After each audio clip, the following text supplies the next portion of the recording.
हरियाणा की हर अपडेट के लिए बेल आइकन दबाएं और सब्सक्राइब करें STV हरियाणा न्यूज। बलराज कुंडू पर आईटी की रेड के बाद करनाल सांसद संजय भाटिया का बयान सामने आया है। सांसद ने कहा कि सरकार में पूरी पारदर्शिता है। इनकम टैक्स पिछले अकाउंट्स का रिकॉर्ड देखता है, अगर उसमें फर्क आता है तो उसी के आधार पर ऐसी रेड होती है। कोई राजनीति से जुड़ा है और कोई नहीं जुड़ा तो उससे कोई फर्क नहीं पड़ता। अगर उनका अकाउंट्स ठीक है तो फिर डरने की बात नहीं है।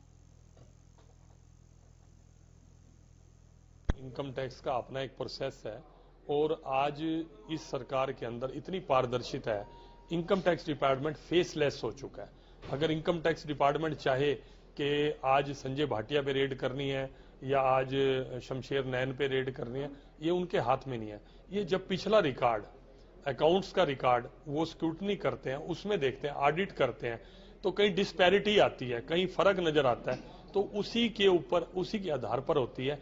कौन पॉलिटिकल है, कौन पॉलिटिकल नहीं है, ये किसी की आईडी में नहीं आता। और आज कोई ऐसा समर्थ नहीं है चाहकर भी किसी के ऊपर इनकम टैक्स की रेड, जब तक कि उसके अकाउंट्स अगर गलत ना बोले। तो ऐसा अकाउंट्स के अंदर कुछ दिखा होगा, उनको शक पड़ा होगा, तो इनकम टैक्स डिपार्टमेंट ने अपनी कार्रवाई की है। और अगर बिल्कुल ठीक है उनके अकाउंट्स हैं, तो मैं समझता हूं कि इनकम टैक्स 10 बार चेक हो जाए, मेरे कागज हैं 10 बार चेक हो जाए, जब मेरे में कुछ गलती नहीं है तो उससे कोई फर्क पड़ने वाला नहीं। कौन पॉलिटिकल है या कौन नॉन पॉलिटिकल है, इससे कोई फर्क नहीं पड़ता।